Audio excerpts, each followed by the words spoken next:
Welcome back everyone. इस episode में बात करेंगे ईसाफ स्मॉल फाइनेंस बैंक लिमिटेड के बारे में। देखिए 4100 करोड़ के आसपास का मार्केट कैप है, उससे 50 करोड़ के आसपास कम है। स्टॉक का पी 13.4 पे है, इंडस्ट्री के पी के बहुत क्लोज है। लास्ट 3 इयर्स का सेल्स ग्रोथ 26%, प्रॉफिट ग्रोथ बहुत जबरदस्त है। देखो जितने भी स्मॉल फाइनेंस बैंक होते हैं उनका मेजर फोकस होता है माइक्रो फाइनेंसिंग लोन में। एंड ये जो टैग होता है एसएफबी का, स्मॉल फाइनेंस बैंक का जो टैग होता है, उसे मेंटेन करने के लिए इनके मैक्सिमम लोन्स 50 या 75% जो है यहाँ पे 25 लाख रुपीज के टिकट साइज के नीचे रहने होता है। अब इन लोग का जो बिजनेस है वो यहाँ पे रूरल और सेमी अर्बन कस्टमर्स को ये लोग प्राइमरली केटर करते हैं। तो इनका जो कंपोनेंट होगा वो माइक्रो फाइनेंस लोन में ज्यादा होना चाहिए। माइक्रो फाइनेंस लोन में जो एक अच्छा कंपोनेंट होता है वो होता है पर्सनल लोन्स का, जो छोटे मोटे पर्सनल लोन्स होते हैं इलेक्ट्रॉनिक डिवाइसेस के लिए जो होते हैं वो हो गए। इसके अलावा टू व्हीलर लोन हो गए। तो इनका जो है कंपोनेंट कंपैरेटिवली ज्यादा होगा।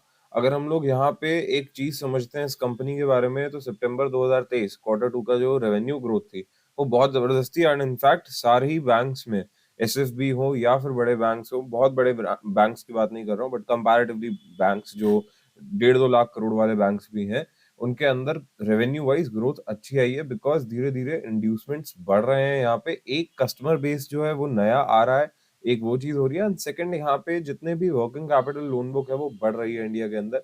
ये इंड्यूसमेंट आता है तो यहाँ पे रेवेन्यू वाइज ग्रोथ देखने को मिलती है। जब रेट कट्स आएंगे तो हम एक्सपेक्ट करते हैं कि ये और तेजी से बढ़ेगा, तो वो फॉरवर्ड लुकिंग एक बहुत अच्छा पॉइंट रहने वाला है। 12% के करीब का फाइनेंसिंग मार्जिन बनाती है कंपनी। 140 करोड़ का नेट प्रॉफिट करा है यहाँ पे क्वार्टर टू में। एंड कल जो है इसका क्वार्टर थ्री रिजल्ट आ जाएगा, तो सर्टनली ब्रेकआउट देख के लग ही रहा है कि जो रिजल्ट है वो अच्छे रहने वाले हैं। एनुअल लेवल पे बात करें तो कॉन्टिन्यूसली अच्छी ग्रोथ हमें देखने को मिली।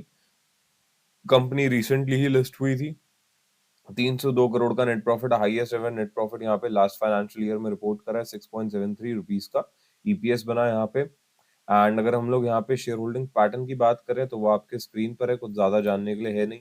रिसेंटली इन्होंने पार्टनरशिप करी है यहाँ पे Edelweiss Tokio life to offer life insurance products. And जितने भी ये स्मॉल फाइनेंस बैंक होते हैं जनरली पार्टनरशिप करके ही चलते हैं। इनफैक्ट एयू बैंक काफी बड़ा बैंक है।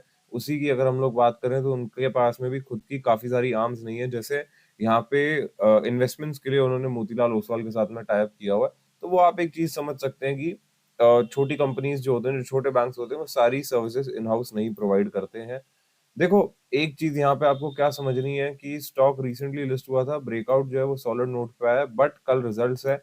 इसका मतलब यहाँ पे चांसेस ये रहेंगे कि कल के दिन पे स्टॉक ज्यादा वॉलेटाइल होगा। एंड यहाँ पे चांसेस नजर आ रहे हैं कि प्रॉफिट बुकिंग हो सकती है। 74-75 रुपीज का जो ये पुल बैक जोन है, थोड़ा सा हमें स्टॉक मोस्ट प्रॉब्ली नीचे हेड होता हुआ नजर आ सकता है। इनफैक्ट अगर आप यहाँ पे 15 मिनट की क्लोजिंग भी देखोगे, 1 मिनट रुकिए, 15 मिनट की अगर आप क्लोजिंग भी देखोगे तो यहाँ पे प्रेशर बनने लग गया था सेलिंग की साइड पे। तो वो एक चीज यहाँ पे आपको समझना है। बट देखते हैं कल का मोमेंटम कहाँ रहता है।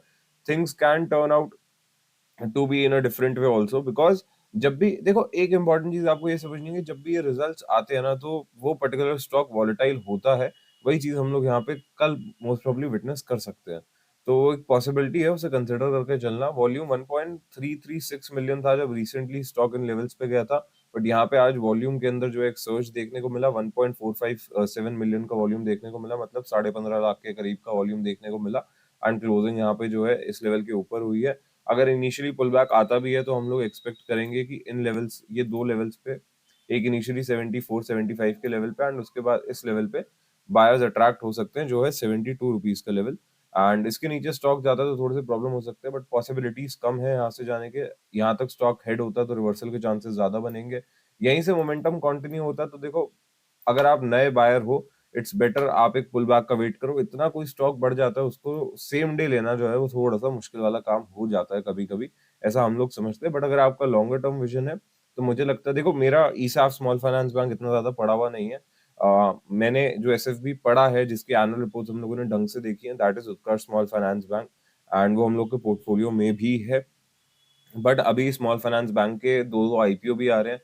तो मुझे लगता है मार्केट जो है इस पर्टिकुलर इंडस्ट्री का, वो अच्छा मार्केट होगा आगे चलकर, एंड ग्रोइंग मार्केट है। तो वो एक चीज यहाँ पर समझनी है। आप एक बार लीडर को पढ़ें जो कि एयू स्मॉल फाइनेंस बैंक है, एंड फिर ईसाफ को पढ़ें, उसके बाद जो भी कंपनी में आपका इंटरेस्ट है उसको पढ़ें।